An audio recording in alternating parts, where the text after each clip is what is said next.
مسلمان ہونے کا مطلب ہے سر تسلیم خم کرنا، سر تسلیم خم کرنا۔ انگریزی میں اس کو بولتے ہیں سرنڈر کرنا، اپنی مرضیات کو، اپنی خواہشات کو، اپنے جذبوں کو، اپنے ارادوں کو، سب کو اللہ کی مرضی کے سامنے سرنڈر کرنا، اس کو بولتے ہیں مسلمان۔ یعنی جب تک ایک بندہ ہر معاملے میں اپنی مرضی کو اللہ کی مرضی کے سامنے سرنڈر نہیں کرے، تب تک وہ حقیقی معنیوں میں مسلمان نہیں ہے۔ تو جو شخص جزوی طور پہ دین کے کچھ شعبے لیتا ہے، نماز پڑھتا ہے، تلاوت کرتا ہے، روزہ رکھتا ہے، حج کرتا ہے، لیکن وہاں سے زبان کی حفاظت نہیں کرتا، اس معاملے میں وہ آزاد ہے، تو حقیقی معنیوں میں یہ مسلمان نہیں ہے۔ اور اللہ کے نبی صلی اللہ علیہ وسلم، بلکہ اللہ جل شانہ خود فرماتے ہیں کہ دین میں، اسلام میں پورے داخل ہو جاؤ۔ یہ نہیں کہ رمضان میں تو میں بس اللہ والا بن کر رہوں گا، اور رمضان کے بعد جب میں اپنی تجارت شروع کروں گا وہ اپنے فائدے نفع سے۔ عبادات میں تو میں ہر چیز کا لحاظ رکھوں گا، خشوع خضوع کا، قرآن پاک دیر تک کھڑے ہو کر سننے کا، خوب اللہ سے آہوزاری کرنے کا، لیکن جب تجارت کا معاملہ آئے گا تو وہاں پہ انٹرسٹ تو لینا پڑے گا، پالیسیاں تو بنانی پڑے گی۔ اچھا اب یہ بھی کروں گا، معاملات میں احتیاط کروں گا، سود سے بچوں گا، دھوکہ دہی سے بچوں گا، لیکن بیوی بچوں کے ساتھ ٹھیک نہیں، اپنے پڑوسیوں کے ساتھ ٹھیک نہیں، تو اس شخص کو مسلمان حقیقی معنیوں میں نہیں کہیں گے۔ مسلمان وہ ہے جو دین پر پوری طریقے سے کھرا اترے، اپنی وسعت کے حساب سے۔ اللہ کے نبی صلی اللہ علیہ وسلم کے دربار میں ایک عورت کے متعلق پوچھا گیا کہ اے اللہ کے رسول صلی اللہ علیہ وسلم، فلانی عورت ہے، وہ دن میں روزہ رکھتی ہے، رات کو نماز پڑھتی ہے، تہجد پڑھتی ہے، لیکن اس کے پڑوسی اس کی زبان اور ہاتھ سے پریشان ہیں۔ تو اللہ کے نبی صلی اللہ علیہ وسلم نے ارشاد فرمایا وہ جہنم میں ہے۔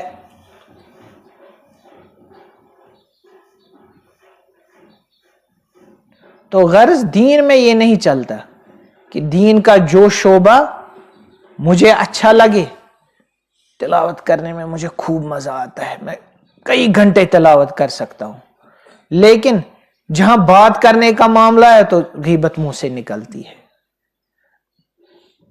جھوٹ منہ سے نکلتا ہے، دوسرے کا تمسخر۔ کچھ لوگوں کو میں نے دیکھا ان کا مزاج ہی ہے، ایسے بات کرتے ہیں کہ دوسرے کا مذاق اڑاتے ہیں، وہ اس کو اپنا پن سمجھتے ہیں، بات کرنے کا طریقہ ہی ہے۔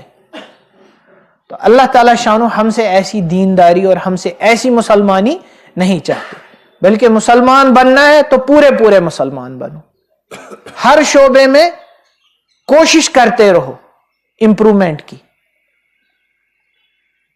درویشی کا شعبہ لیا اور وہاں معاملات کی کچھ پتہ ہی نہیں ہے، اور ایسے معاملات میں اتنا، اور باقی چیزوں کی اخلاقیات کی کچھ پتہ نہیں۔ تو اللہ تعالیٰ شانو فرماتے ہیں اے ایمان والو، اسلام میں پورے داخل ہو جاؤ۔ اور اللہ کے نبی صلی اللہ علیہ وسلم نے فرمایا مسلمان وہ ہے جس کی زبان اور جس کے ہاتھ سے دوسرا مسلمان محفوظ ہو۔ اور ایک حدیث میں فرمایا کہ صحابہ سے مخاطب ہو کر ارشاد فرمایا تمہیں پتہ ہے کہ مفلس کون ہے؟ تو صحابہ نے عرض، پہلے خاموشی اختیار، پھر کہا پتہ ہے مفلس کون ہے؟ تو صحابہ نے عرض کیا اے اللہ کے نبی صلی اللہ علیہ وسلم، ہمارے نزدیک تو مفلس وہ ہے جس کے پاس مال، جس کے پاس پیسہ وغیرہ نہیں ہو۔ تو اللہ کے نبی صلی اللہ علیہ وسلم نے ان کے اس خیال کی اصلاح فرمائی، کہا میری امت کا مفلس وہ نہیں ہے جس کے پاس پیسہ نہیں ہو، مال نہیں ہو، بلکہ میری امت کا مفلس وہ ہے جو کل قیامت کے دن بہت ساری نیکیوں کے انبار لے کر آئے. ہر رمضان میں پہلے عشرے میں 3 بار کلام پاک سنتا تھا، پھر دوسرے عشرے میں اور 3 بار، پھر تیسرے عشرے میں اور 3 بار. ہر سال عمرہ حج کے لیے جاتا تھا. خوب صدقہ و خیرات، فلانی مدرسے میں بھی، اس مدرسے میں بھی، اس خانقاہ میں بھی، یہاں بھی، ان غریبوں کو بھی، ان غریبوں کو بھی. لیکن کسی کی غیبت کی تھی، کسی کا حق کھایا تھا، کسی کو تکلیف دی تھی، اور کل قیامت کے دن وہ حقدار حق مانگنے آئے. دیکھو اللہ تعالی شانو کا ضابطہ ہے، ایک تو ہے حقوق اللہ، اللہ بادشاہ ہے، مالک الملک ہے، ان کی نظر بھی ویسی ہی ہے. یہ بندے ہے ہی کیا اور ان کی حیثیت ہی کیا ہے. اب ہو گئی کوتاہی تو کوئی بات نہیں. اور ایک ہے ہم جیسے خود غرض بندے، ہم تو دنیا میں دوسرے کو نہیں چھوڑتے تو آخرت میں کہاں چھوڑیں گے. تو اللہ نے چونکہ اللہ کا ایک نظام عدل ہے، بندوں کے حقوق کو بندوں پہ رکھا ہے. تو خوب تلاوت، نماز، روزہ، ذکر لے کر آیا قیامت کے دن. لیکن کسی کی غیبت کی تھی، اب اس نے کہا کہ مجھے اس غیبت کے عوض اس کی نیکیاں چاہیے، تو لے لی اس کی نیکیاں. ایک رمضان کے پورے کلام پاک سننے کی نیکیاں ختم. کسی پر بہتان ایسے ہی مذاق میں، وہ جو شخص ہے وہ ایسا ہے ویسا ہے، تو وہ آیا، اس نے مطالبہ کیا کہ بھائی مجھے اس کی نیکیاں چاہیے. تو اس دن جب اپنے ماں باپ، اپنے بچے، جب وہ اس دن ایک نیکی دینے کے لیے تیار نہیں ہوں گے، تو ایسا اجنبی جس کو ہم جانتے نہیں اور جس کی ہم نے برائی، وہ تھوڑی اپنی نیکیاں چھوڑے گا. تو فلانی حقدار، فلانی حقدار، فلانی حقدار، اس کی نیکی، اس نے مطالبہ کیا. اور پھر یہ شخص جو بہت نیکیوں کے انبار لے کر آیا تھا، اس کے پاس کوئی نیکی ہی نہیں رہی. لیکن اب بھی مطالبہ کرنے والے باقی ہیں. بھائی اس کے پاس نیکی تو نہیں ہے، لیکن اس نے میرا فلانی حق دنیا میں مارا تھا. تو اب یہ شخص کیا کرے گا؟ نیکی نہیں نہ ہے. تو چونکہ اللہ کا نظام عدل ہے، وہاں کسی کے ساتھ بے انصافی نہیں ہوگی، انصاف برابر ہوگا. تو کہیں گے کہ اب تمہارے پاس نیکیاں تو نہیں ہیں، تم کیا کر سکتے ہو؟ جو اس کے گناہ ہیں وہ اس کے سر ڈال دو. تو اس دنیا سے وہ کس حالت میں گیا؟ نیکیوں کے انبار لے کر. اور وہاں اس کی حالت کیا ہے؟ نیکیاں تو درکنار، گناہوں کے انبار اس کے اوپر ہے. تو اللہ کے نبی صلی اللہ علیہ وسلم نے فرمایا یہ ہے میری امت کا اصل مفلس.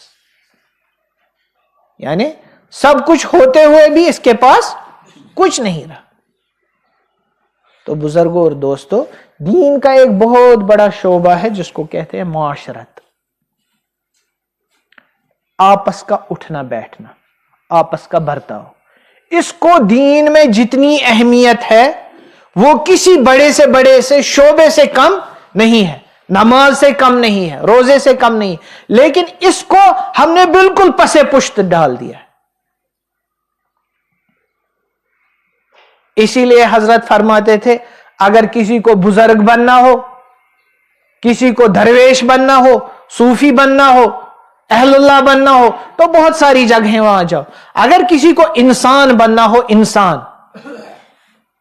تو وہ میرے پاس آؤ. حضرت فرماتے ابھی ہم شکل ہے ہماری انسان کی، لیکن اس انسان نہیں ہے، ابھی تو ہم جانور ہیں. جانور 3 قسم کے ہوتے ہیں. ایک قسم کا جانور ایسا ہے جو دوسرے کو نفع پہنچاتا ہے، خالی نقصان نہیں دیتا، جیسے گائے، بکری وغیرہ، ان سے ہمیں نفع ہی پہنچتا ہے، نقصان تو کچھ نہیں پہنچتا. ایک قسم کا جانور ایسا ہے جو نہ دوسرے کو نفع پہنچاتا ہے نہ نقصان، جیسے یہ پرندے وغیرہ. اور ایک قسم کا جانور ایسا ہوتا ہے جو دوسرے کو نقصان ہی نقصان پہنچاتا ہے، نفع نہیں پہنچاتا، جیسے سانپ، بچھو. تو ہم سوچیں ہم کیسے ہیں؟ انسانیت تو بعد میں، انسانیت کی سرحد تو اس کے بعد شروع ہوتی ہے. ابھی تو جانوریت سے بھی ہم نہیں نکلے تو انسانیت میں جانا تو ابھی دور کی بات. تو معاشرت، آپس کے معاملات، اس کی بہت اہمیت ہے. حضرت مفتی شفیع صاحب نے گناہ بے لذت میں ایک جگہ لکھا ہے کہ اپنی گاڑی ایسی راہ پہ کھڑا کرنا جس سے آنے جانے والوں کو تکلیف ہو، ذہنی، مالی، کسی کو کسی جگہ فوراً پہنچنا ہے لیکن اس کی گاڑی کھڑی ہے. کیوں؟ یہ حضرت تہجد پڑھ رہے ہیں، قرآن سن رہے ہیں. تو فرمایا یہ گناہ کبیرہ ہے، اس سے بہتر ہے کہ گھر میں نماز پڑھے. فقہا نے لکھا ہے ایک شخص جس کو کوئی ایسی بیماری لاحق ہو کہ اس کے منہ سے بو آ رہی ہو، سخت قسم کی جو دور نہیں ہوتی، یا جسم سے بو آ رہی ہو، تو اس شخص کے لیے جائز نہیں کہ مسجد جا کر نماز پڑھے. حالانکہ اللہ کے نبی صلی اللہ علیہ وسلم نے کیا کہا تھا؟ میرا دل چاہتا ہے کہ میں بہت سارے جوانوں کو اپنے ساتھ لوں اور بہت سارا ایندھن لکڑی جمع کروں، پھر ایسے لوگ جو اپنے گھروں میں نماز پڑھتے ہیں میں ان کے گھروں کو جلا ڈالوں. تو اتنی جماعت کی اہمیت. لیکن اس شخص کے لیے جس کی وجہ سے اس کے ساتھ والے ساتھی کو تکلیف ہوتی ہو، کیا حکم ہے؟ اپنے گھر میں نماز پڑھو، مسلمان کو ایذا نہیں پہنچاؤ. تو یہ معاشرت کا شعبہ ہم دین میں سمجھتے ہی نہیں ہیں. ہم سمجھتے ہیں اس کو بولتے ہیں ایٹیکیٹس، پولائٹنس. ہوگی تو ہوگی، نہیں ہوگی تو چلے گا نہیں. یہی عموماً انسان کے دین سے دور ہونے اور مفلسی کا ذریعہ بن جاتا ہے. ہمارے اللہ کے نبی صلی اللہ علیہ وسلم نے فرمایا مسلمان وہ ہے جس کی زبان اور جس کے ہاتھ سے، جس کے قول اور فعل سے دوسرا مسلمان محفوظ ہو. اب اٹھ گئے صبح، ساری بتیاں، بیچارے کچھ سوئے ہیں، اڑ گئے، الارم چل رہے ہیں، سب کی نیند درہم برہم. تو یہ کہاں کی مسلمانی ہے؟ اللہ کے نبی صلی اللہ علیہ وسلم جن پر ساری ازواج مطہرہ فدا تھی، وہ جب تہجد کے لیے اٹھتے تھے، حضرت عائشہ رضی اللہ عنہا فرماتی بالکل آہستگی کے ساتھ کہ ہمیں پتہ بھی نہیں چلتا تھا، دروازہ بالکل آہستگی کے ساتھ کھولتے تھے. پھر وہاں سے آتے تھے، نماز پڑھتے تھے. نماز میں بھی اتنی آواز ہوتی تھی کہ ہم نہیں جاگتے تھے. تو جب سجدے کا موقع ہوتا تھا تو وہاں تو ہماری جیسی حالت نہیں تھی، بڑے بڑے فرش و فروش اور اپنی الگ الگ جائے نمازیں اور بڑے بڑے ہال. بالکل چھوٹا سا حجرہ تھا، 2 لوگ مشکل سے اس میں پہنچتے تھے. تو جب سجدے کا وقت ہوتا تھا تو اللہ کے نبی صلی اللہ علیہ وسلم ہاتھ سے تھوڑا سا ایسے میرے پیر کو چھوتے تھے، میں اپنے پیر سمیٹ لیتی تھی، پھر سجدہ کرتے. جب باہر سے آتے تھے رات کے وقت تو سلام اتنی آہستگی کے ساتھ کرتے تھے کہ جو جاگا ہو وہ سلام سن لے اور جو سویا ہو اس کی نیند میں خلل نہیں ہو. تو اس کو ہم دین سمجھتے نہیں. یہی انسان کی نیکیوں کے ضائع ہونے کا ذریعہ بنتا ہے. نیکی تو کی، مسلمان کو ایذا پہنچائی. ایک بار اللہ کے نبی، اور ایک روایت میں آتا ہے حضرت ابن عمر رضی اللہ عنہ دیکھ رہے تھے لوگ کعبے کا طواف کر رہے تھے کہ اے کعبہ، اللہ نے تو کو کتنی عظمت اور بزرگی عطا کی ہے، لیکن تیری اس عظمت اور تیری اس بزرگی سے زیادہ قابل مبارک اور قابل احترام ایک مسلمان کا دل ہے.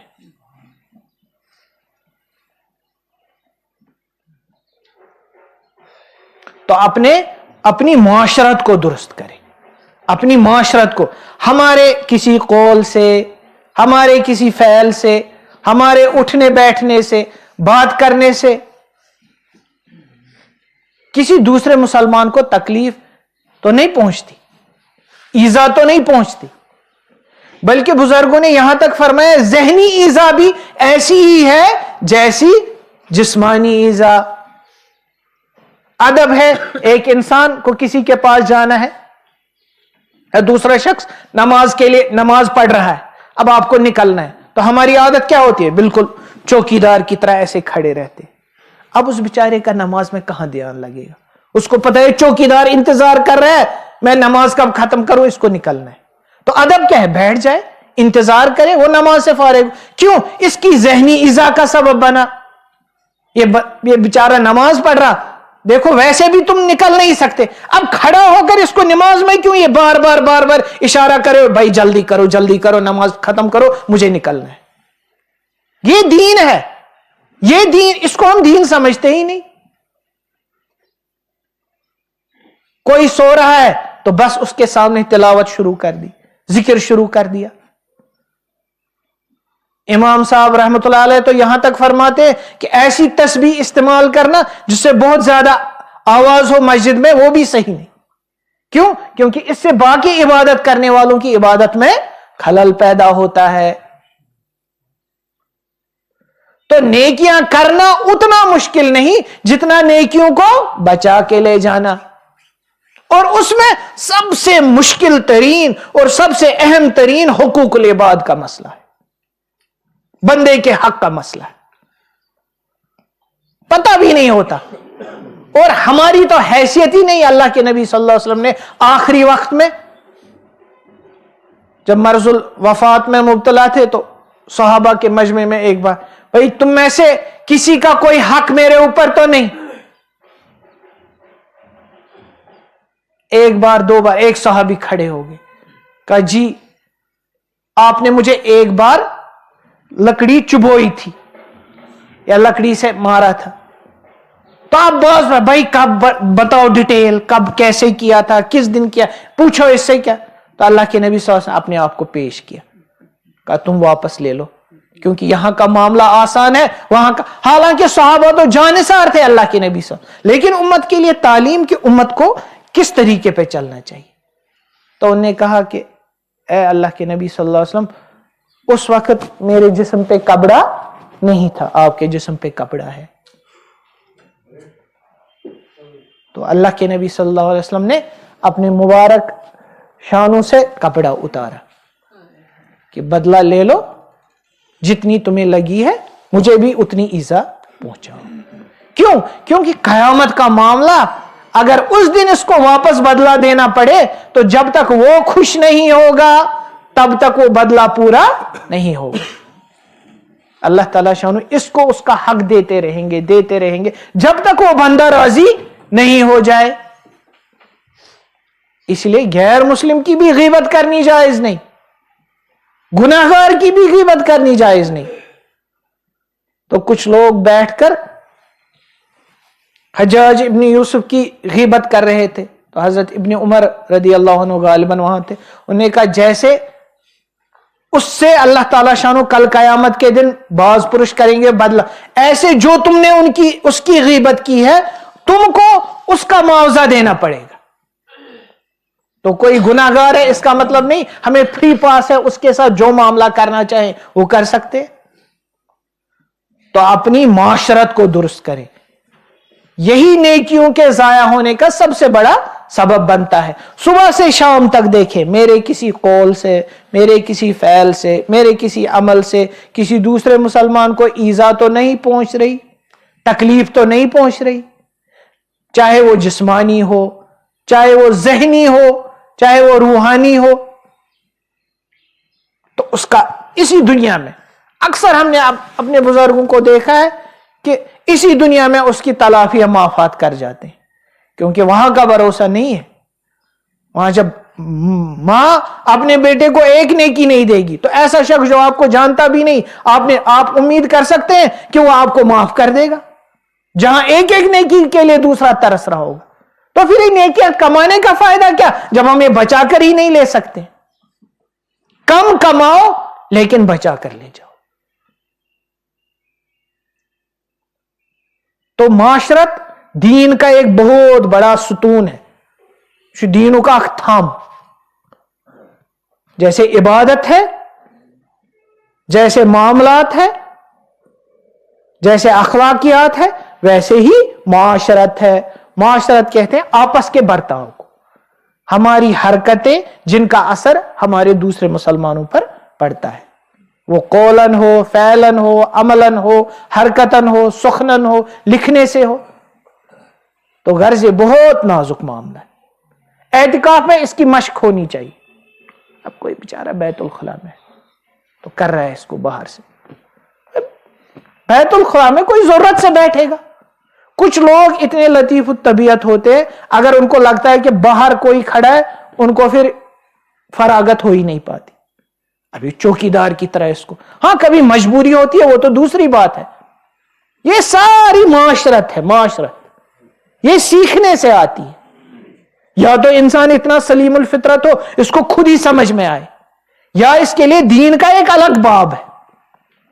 حضرت نے ایک کتاب لکھی ہے، انشاءاللہ سب ارادہ کریں گے وہ کتاب لیں گے اور پڑھیں گے.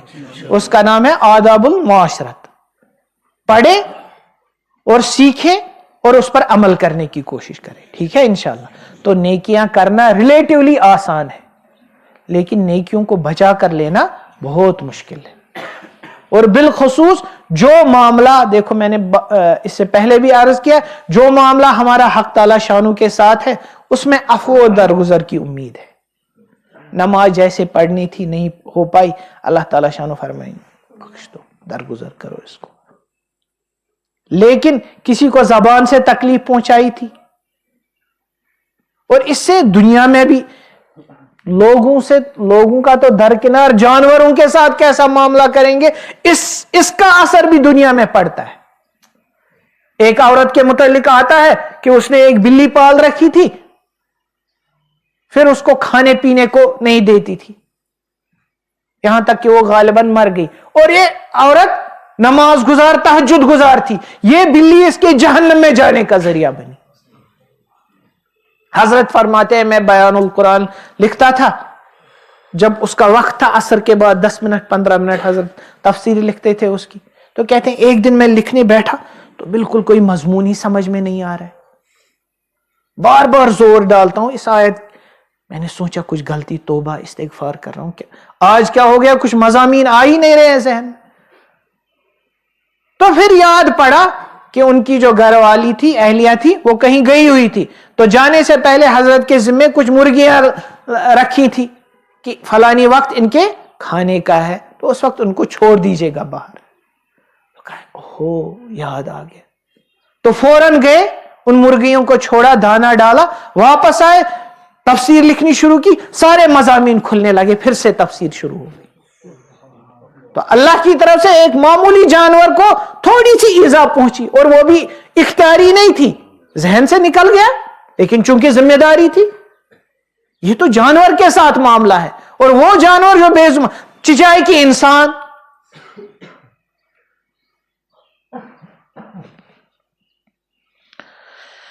تو اسی لیے اپنی معاشرت کو درست کریں. پہلے سمجھے معاشرت کس کو کہتے ہیں، اس کے کیا کیا تقاضے ہیں. یہ دین کا 5 دین کے جو بڑے شعبے ہیں ان میں سے معاشرت بہت ہی بڑا شعبہ ہے. تو اس کے متعلق اسی لیے آج تھوڑی سی گزارشات کی کہ اس کی طرف بے توجہی ہوتی ہے، اور اعتکاف میں اس کا معاملہ زیادہ پڑتا ہے ایک دوسرے کے ساتھ. یہاں تو پریکٹس ہونی چاہیے ہمیں کہ ہماری وجہ سے اگر میں اعتکاف میں ہوں، میرے کسی قول، میرے کسی عمل، میری کسی حرکت کی وجہ سے کسی دوسرے کو تکلیف نہیں پہنچنی چاہیے. جب یہاں مشق کرے گا پھر انشاءاللہ گھر میں بھی کر پائے گا، گھر میں بھی اپنے گھر والوں کے، چاہے چھوٹے ہوں چاہے بڑے ہوں. اللہ تعالیٰ شانو اپنے فضل و کرم سے ان متفرق باتوں پر عمل کی توفیق نصیب فرمائے. آج اصل میں تھکاوٹ بھی ہے، سونے کا تقاضا بھی ہے، تو اسی لیے مختصر بات ہو، اور ضروری بات تھی تو اسی لیے یہ بات عرض کر دی. اللہ تعالیٰ شانو اپنے فضل و کرم سے عمل کی توفیق فرمائے. سبحان اللہ و بحمدہ، سبحان اللہ و بحمدہ. دیکھو گلا کرنے والے سارے ہیں، عمل کرنے والے کم ہیں. اگر ابھی دوسروں کو کہیں کہ دوسروں کی کیا کیا غلطیاں ہیں، تو ہر ایک ہزاروں غلطیاں. پہلے اپنی غلطی گنوائیں، پہلے آپ بتائیں آپ معاشرت میں کیا کیا گڑبڑ کرتے ہیں.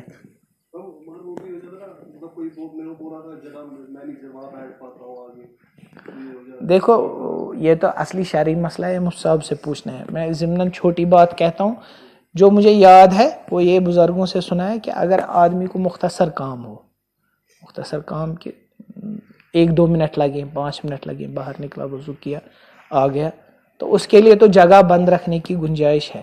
ہاں انسان لمبے پہ جا رہا ہے, پتہ نہیں کتنا وقت لگے گا, تو وہ جگہ کو محصور نہیں کر سکتا, بند نہیں کر سکتا. ٹھیک ہے, یہ تو ایک چھوٹی چیز ہے ایسی, لیکن اہم ہے یہ بھی. صحیح کہا ان نے. تو جب انسان باحث ہوتا ہے پھر ہی ان چیزوں کا خیال رکھتا ہے. ٹھیک ہے نا انشاءاللہ. تو سب لائیں گے نا آداب المعاشرت انشاءاللہ. ظہور صاحب اس کا مکتب والے کے ساتھ بولیں گے سب کو آداب معاشرت ایک ایک دے دو.